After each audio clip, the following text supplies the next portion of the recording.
being on council is a part-time job. I say preparing to be mayor is a full-time internship. If you look at my work record over the past 7 years, there is no doubt that I'm the most prepared person in St. Albert to take on this role. Leading St. Albert is about more than Monday night council meetings. It's about strong relationships. Relationships with the city administration, with our business community, with our region, with the province, and with the federal government. I've spent years fostering these connections at all levels, but the most important relationship will always be the relationship with my residents. These relationships are built over years of hard work and respect, and not in the 6 months leading into an election. Connecting to the residents of St. Albert and advocating for all interests, whether they are the majority or the minority, is important to me. As a lifelong resident of St. Albert, volunteer, and active member of our community, I am confident I have the skills to listen, to connect, to understand, and be the mayor of this city I love so deeply, and that is why I am running.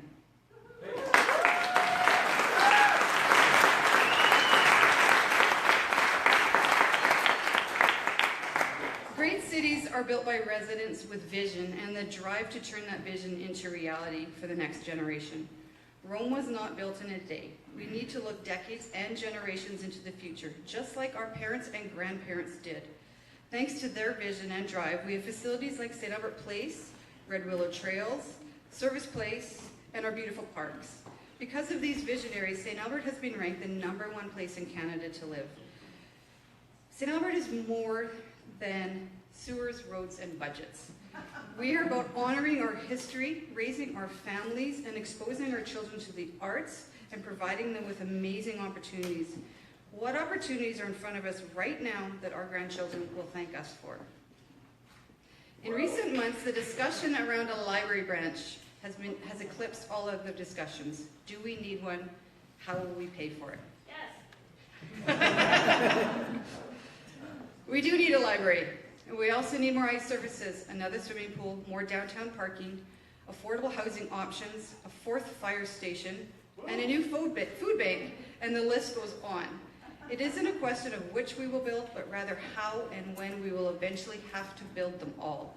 The challenge is finding a way to do it fiscally responsibly. Can we combine some of these projects? How about regional support for these projects?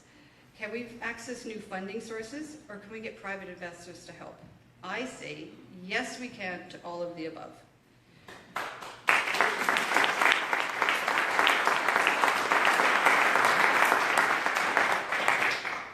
We are aware that we need a stronger non-residential tax base.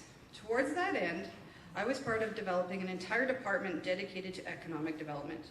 They are talented people that work very hard every day in St. Albert to get us on the radar of developers and investors. They need a council that will work alongside them and support their efforts. I'd like to acknowledge Stu Houston. Where's Stu? Stu Houston here he's the mayor of Spruce Grove. And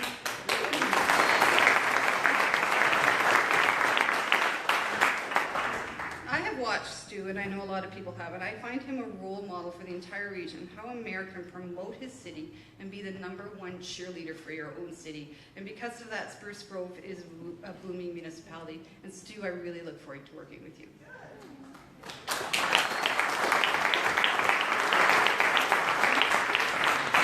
We also need to respect that our developers are the foundational investors and risk takers that build our community. Economic growth starts with them. In recent years, we've seen new developers eager to invest in our great city. If we want to build on that positive momentum, we need to modernize our land use bylaw to allow for flexibility and innovative projects.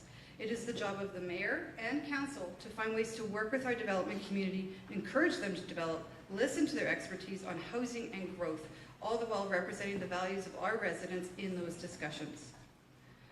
National and international recognition is important for strong dynamic growth. St. Albert has become known as a pioneer in the use of technology to improve every aspect of our community life and to help mitigate tax increases. Since we started our Smart Cities initiative, I've become a spokesperson on the subject, and as such, I've been asked to speak across North America, Europe, and Asia. I actually didn't get to go to Asia, but I was asked. Earlier this year, I was actually brought to Canada's Parliament to educate them on smart cities and how Canada can help. The result, just this month, Prime Minister Trudeau announced a massive federal funding to encourage innovation across Canada. Because of our leadership in this field, St. Albert is at the front of the line for a $10 million Smart Cities Challenge grant.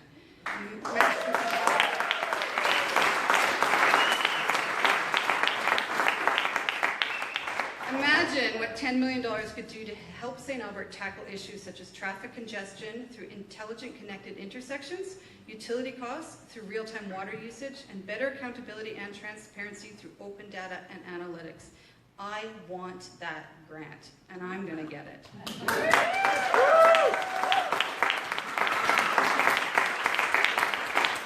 Smart cities is a blossoming multi-billion-dollar industry in its infancy that will draw together educated and dynamic people the way the personal computer drew people to Silicon Valley in the early 80s. What better place for startup businesses with massive federal and international backing than St. Albert? We're already recognized as the place for smart cities, and I want to swing those doors wide open. This term, I've worked really hard to improve our relationship with Sturgeon County.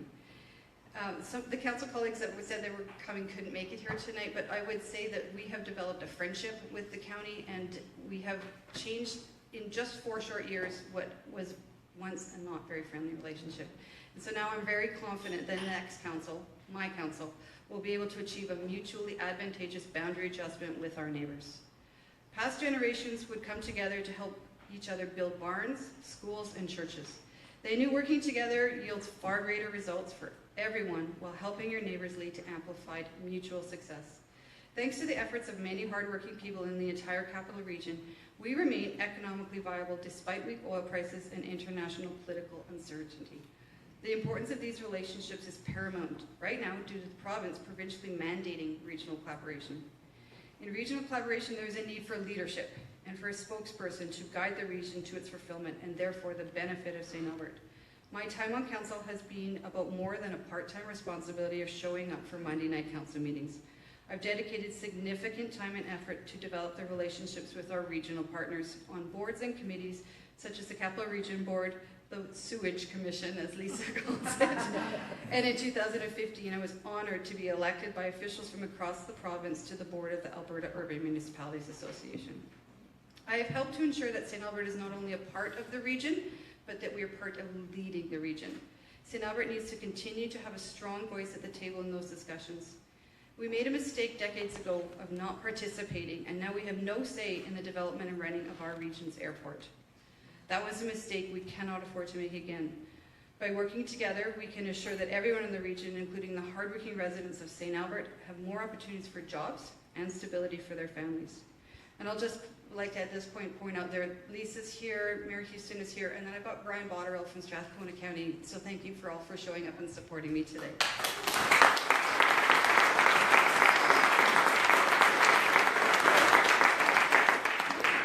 Recent years have been hard for St. Albert politics. We've been tainted by a perception of a divided council and witnessed personal attacks that do nothing to benefit our community that we swore an oath to serve. I genuinely believe that these bridges can be healed and we can come together as a united community. It's healthy to disagree, and it's important to have varying and diverse opinions when tackling our challenges. Everyone needs to be at the table with respect in their hearts, a willingness to work together, an open mind. The next council will need to step it up and heal those wounds. And it's going to be a daunting task, but it's crucial.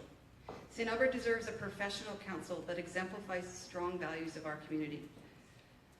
Elections can get negative because emotions run very high. But let me say to everyone involved in all facets of this election, whether they're supporting me or not, my campaign will not go there. As Michelle Obama said so eloquently, when they go low, we go high.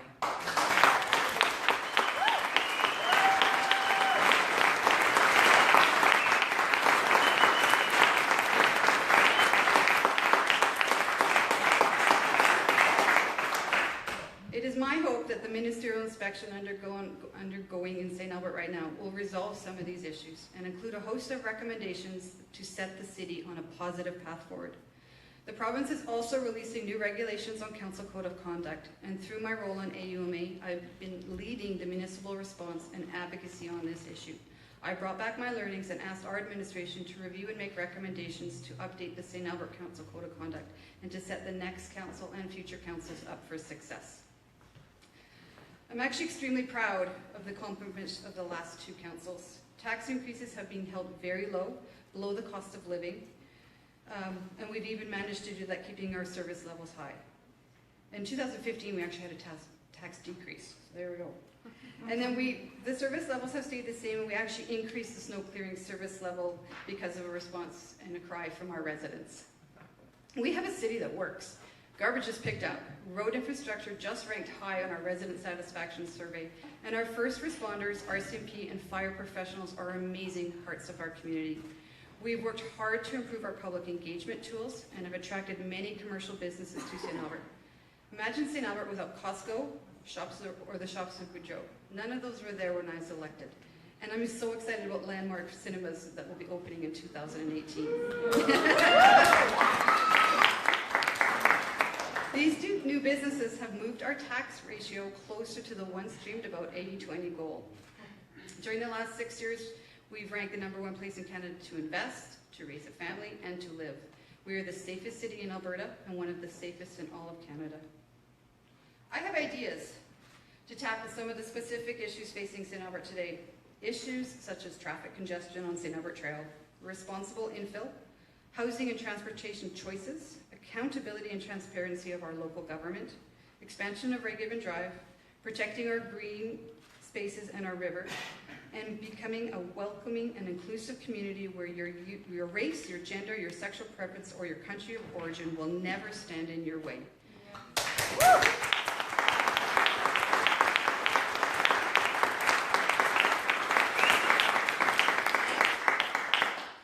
Ideas on how to build a beautiful, prosperous, forward-thinking city while still reducing our reliance on the regressive property tax model.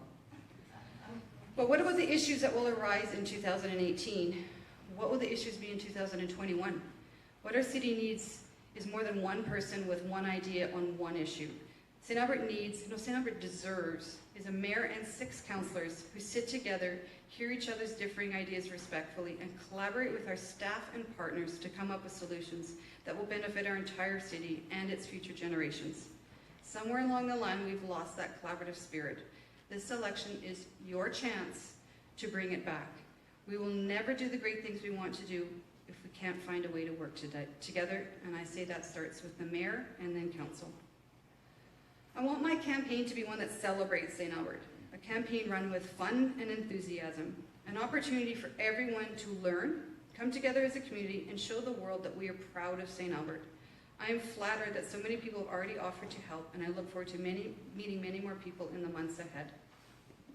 When I was elected in 2010, I was a bit surprised and probably in a bit of shock, but I stood up on a chair in the River House Grill to thank everyone. As I spoke, I was hit with an inspiration. I promised to make decisions for the next generation, not the next election. I believe I've lived up to that promise. And again tonight, I pledge to all of St. Albert, I will continue to make decisions for the next generation, not the next election. My name is Cathy Heron. Tonight I announce with great pride and excitement my intention to serve as the Mayor of St. Albert.